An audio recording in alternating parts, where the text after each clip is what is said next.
Okay, welcome back to Historic Investments. Today we're at the November Ohio Gun Collectors Association meeting. I'm with one of the directors, Sean McCarter, and we're going to talk about Colts.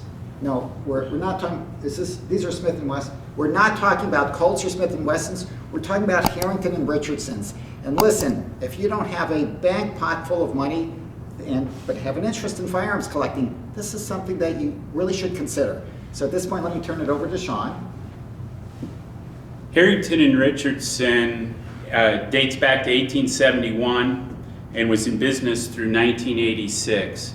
They certainly did produce a lot of guns at a reasonable price point, but they also produced a lot of quality guns and present you with the ability to collect interesting, high-quality guns, pre-war guns, at a price point significantly below other manufacturers.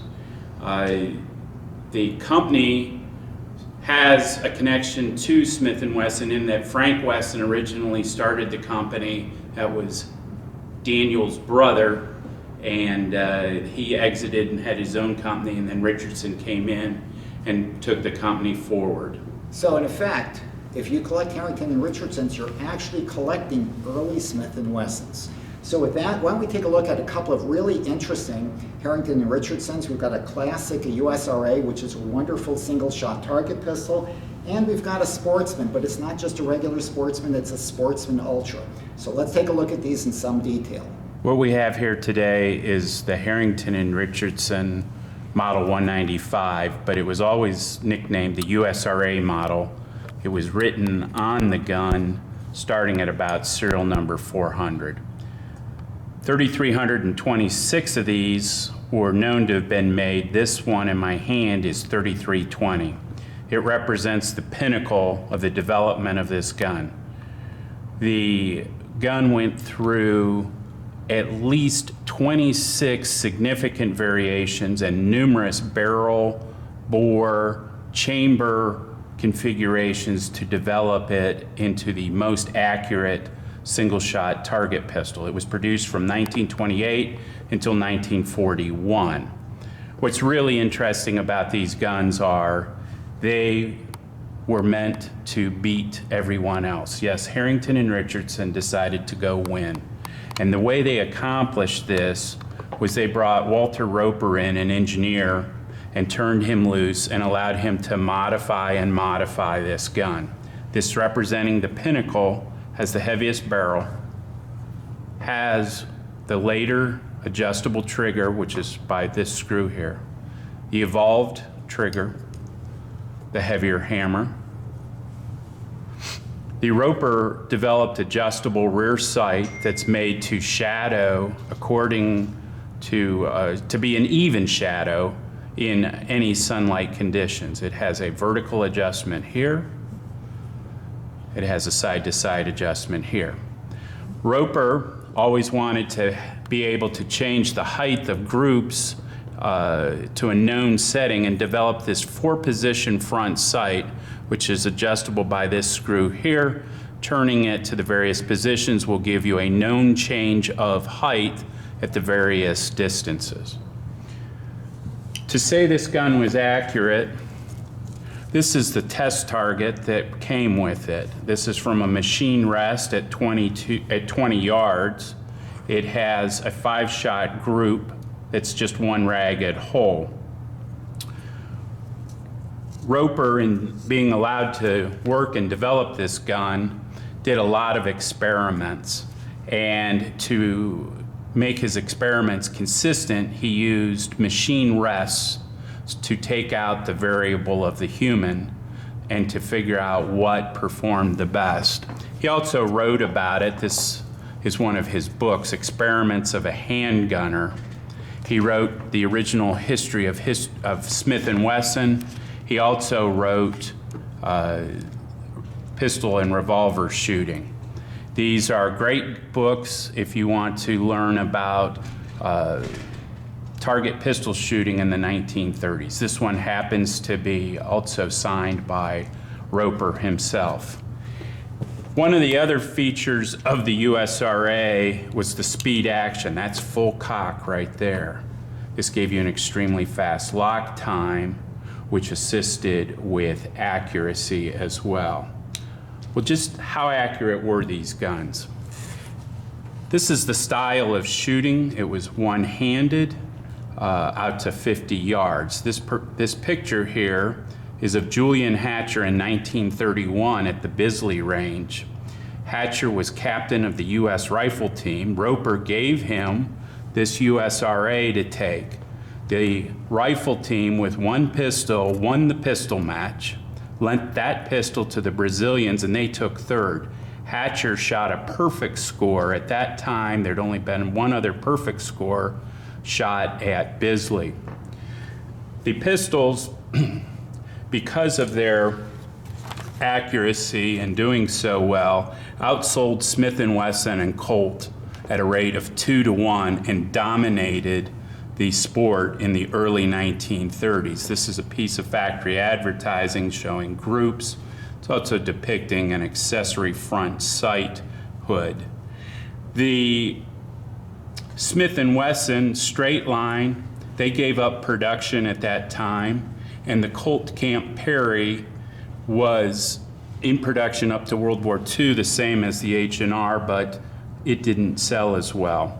This sport, though, of single-shot slow fire died out in the 1930s as the semi-auto pistols became accurate and replaced it with slow-timed and rapid fire. It's an interesting period for a manufacturer such as Harrington and Richardson to have tried so hard to win. It reminds me of this recent movie, Ford versus Ferrari, where Ford, the pedestrian automaker, went out and beat the Italian race car company. And that's what Harrington and Richardson did in the 1930s with the USRA. After being allowed to move forward on the USRA, H&R put Roper to work on the .22 revolver it wanted to offer. As many of you know, the Sportsman revolver, or the Model 999, was in production from 1931 through 2000. Roper incorporated several features from the USRA into it, but kept evolving it as a target gun, first bringing out the 199, a single action version. But what I have in my hand is an Ultra Sportsman. And this was really the target pistol that they wanted to build that would be dominant as a target gun for H&R. In doing so, the cylinder was shortened to just the length of a .22 to minimize the jump between the cylinder and the barrel. The action was made to be a speed action, extremely short throw. This is full cock on this gun. Again, with a speed action, fast lock time, maximum accuracy could be gained. Like the USRA, it has the 4-position front sight to permit known adjustments vertically at distance. The rear sight is adjustable for windage. This one happens to be serial number 1. On Ultras, the serial has a U prefix before it, not to be confused with the later date prefix of the 50s that would be a U. All Ultras are marked Ultra on the barrel. Exact production is not known, but it's approximately 1,000. These were in production from 1937 to 1939. A unique feature of the Sportsman's, the Ultra, and the USRA is the frame. This rounded frame, called the Rice frame, permits the grip or stock to be fitted by a machine and then to allow many different grip configurations. This one here with a thumb rest. And before you here, I have grips that show 10 different styles. The white one is a factory grip and was known as Tennessee Ivory. The idea to the different grips was that people's hands were different sizes and that they had different preferences. The grips with the flare to the heel were known as a free grip or the number 5 grips. Again, though, variations. This has a thumb rest. This one here has a lip. The one shown on the USRA had neither. In addition, these were offered with different thicknesses in the same configuration. This is a period advertisement for the Ultra, depicting the different grip styles below, the small cylinder, the short hammer throw that was achieved. These revolvers were capable of 1-inch groups from a machine rest at 50 yards. That's very good accuracy and was incredible for the time. This 3-page or 3-section fold-out was the period advertisement for the Ultra. This pistol really represents the pinnacle of H&R's development of a target pistol. After World War II, everything changed, and development of target revolvers was not a focus, and the target shooting world went to semi-autos.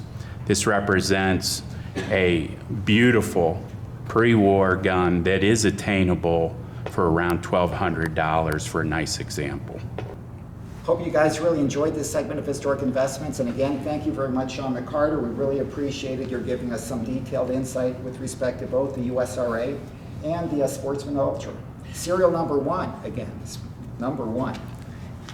You know, for a few $1,000s, you can actually collect high quality, beautiful condition, pre-war pistols and build a substantial collection unlike many of the other manufacturers. And will that buy an entire collection?